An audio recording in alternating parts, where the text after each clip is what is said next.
Hi everyone, welcome back to She Means Business, and this is an episode of Small Biz Challenges. And today I'm going to do a case study. It's a case study on one of my favorite brands, Estee Lauder. Now, Estee Lauder is a large international beauty conglomerate. What can it possibly have in common with a small business? Plenty. The founder, Estee Lauder, pretty much started in her kitchen at home making a few products. And there is a lot to learn from the initial years of her entrepreneurial journey.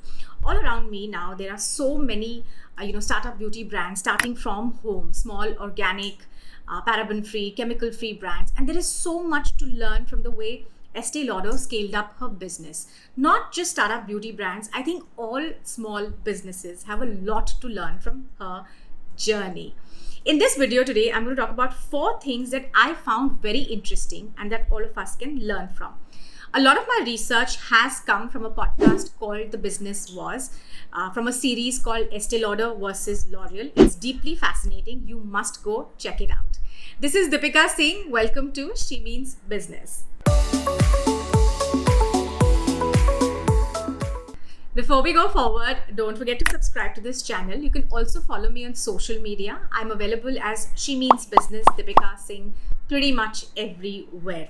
Oh, I also Googled my name and I was very disappointed to see that I don't turn up because apparently there's this actress with a much larger following, obviously, who turns up. So you need to prefix She Means Business to my name to find all the content that I create.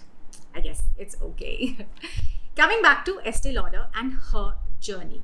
Now, the first thing that I want to talk about is marketing. Now, as small business owners, we think of marketing as an unnecessary cost because mostly we cannot measure the ROI of marketing. Also, we don't know how to budget for marketing, how to plan for marketing. And because marketing requires some sort of expertise, we don't know what to do as far as marketing is concerned, what channels to use, what marketing collateral to create, which is why we shy away from marketing. But Estee Lauder knew that marketing would have a long-term ROI, and she was very astute about what kind of marketing she wanted to do. So here are a few things that were very interesting about what she did. The first thing, sampling. Again, when you start a small business, you're bootstrapped, you want to start making money from the word go, and sampling is a cost. But she knew that sampling would have a long-term ROI. If women liked her product, they would come back and buy it. But first they had to try it.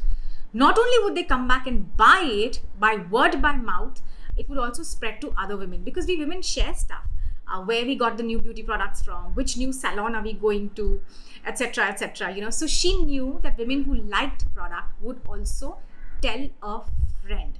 So sampling and word by mouth were 2 of her basic but very these are tactics that really worked for her. In fact, there's a very interesting story about how she started. She used to work at salons, and every time a woman was getting her hair dried, she was sitting free, she would walk up to the client and say, "Can I give you a little makeover?" Most women would say yes. She would pull out a little cream, a bottle of cream, her magic potion, which she had manufactured, and she would give the woman a little massage. The skin would feel softer, and then she would do a signature makeup. A red lipstick and some turquoise eyeshadow. The woman would feel very nice and she would also look very nice.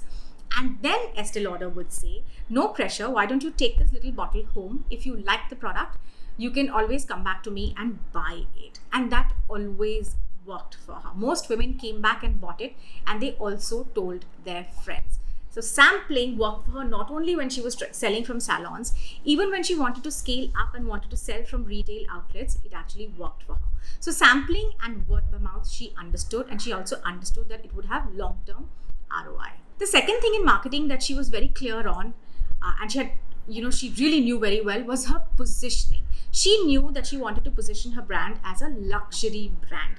At no point did she feel tempted to change that positioning. In fact, at that point of time, Revlon was ruling the market, but they were in the mass market.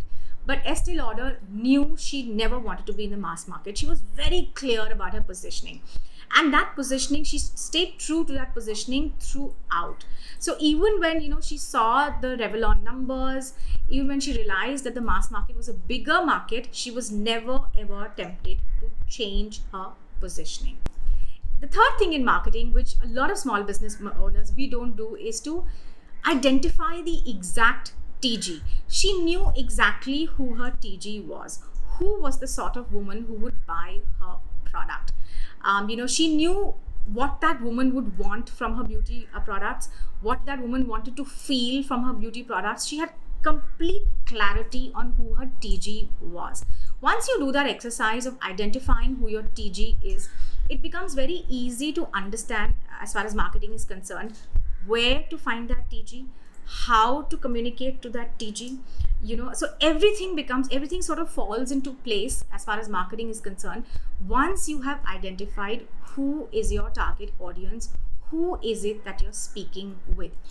And Estee Lauder had complete clarity on that. The second thing she was very good at is scaling up. Now, scaling up is painful because it requires resources, it requires money, but Estee Lauder never thought twice. So initially she was selling through salons and her home, but she realized that this was limited. To be able to sell more, she had to be present in retail outlets, particularly luxury retail outlets. And she set her eyes on Saks as the first retail outlet that she wanted to sell from. After much perseverance, Saks agreed to stock her products, but Saks said that you will have to stop selling from the salons, and also you will have to change your packaging. Now, this was a huge cost to her. It also meant letting go of a successful revenue stream. But she understood that to scale up, these were things that you have to let go of. So like I said before, scaling up is painful, but scaling up obviously pays in the long run. But always, scaling up, the pain of scaling up, the resources required to scale up stops us from, taking a lot of decisions to scale up, small business owners. But if you do want to scale up, there are a lot of things that you will have to let go, and there's a lot of pain that you will have to take on, but it will pay off in the long run. Third thing, she was very agile. She knew how to survive and thrive in changing circumstances. So for example, when Saks said we will stock your products and you have to change the packaging, she immediately understood that and she found ways of changing it. Even later in the luxury market, when L'Oreal, for example, started competing with her and launched Lancome, Estee Lauder was very clear that they had to launch another product, another line to combat Lancome, because she wanted a better hold of the luxury market. So she was very, very agile. She made quick decisions and quick changes to ensure that her business would continue to thrive. Again, small businesses, if you are able to not overthink every little decision and every little change, and you're able to make those decisions, then you will be able to survive and thrive. In fact, in this last 1 year of lockdown, this whole changed business circumstances, the businesses that have been quick to adapt to these changing circumstances are the ones that are going to survive and thrive. So very important for businesses to be agile, particularly small businesses. And we are lean machines. You don't have large people and factors, large resources. It's very easy to be agile, but we are not agile because we overthink too much. Most small business owners overthink too much. Karu, nahi karu, isse karne se kya hoga, and that prevents us from being agile. And last but not the least, personal branding. Estee Lauder, Estee Lauder embodied personal branding even before it became trendy. So her middle name, her nickname was actually Esty, E-S-T-Y, but she changed it to Estee, E-S-T-E-E, because she wanted it to sound a little bit more sophisticated. She also dressed in a certain manner. She always carried herself very well because she knew that she wanted to embody her product brand, which was a luxury brand. And she was going to talk to her customers. Even when they started selling from retail outlets, she would be available at the counters once in a while to speak to her customers. And she knew she had to look like the founder of a luxury brand. She knew she had to look like she knew what she was talking about. The products that she had created, she would be able to convince the customers that yes, these products are good for you. She understood all of that. She also understood that to grow, to tie up with better outlets, more outlets, she needed to look, talk, behave a certain manner. So she built a huge personal brand even before personal branding was in vogue. these are the 4 things that struck me as very interesting about Estee Lauder's journey. And I also think that as small business owners, not only these 4 things, there are many things about her journey that are very, one should keep a keen eye on and learn from. You may listen to the Business Wars podcast. I found it very, very interesting. I learned a lot from that. You could research on Estee Lauder and find out a little bit more about her journey. This is it from me on this video, but if you have any questions on small biz challenges, please write into me. You can leave a comment below. You can DM me on Instagram. You can mail me on info@shemeansbusiness.co. I will do the research and I will come back to you with as many solutions as possible. Don't forget to like, share, subscribe to this video. This is Deepika Singh. Till next time, stay tuned, stay happy and stay focused.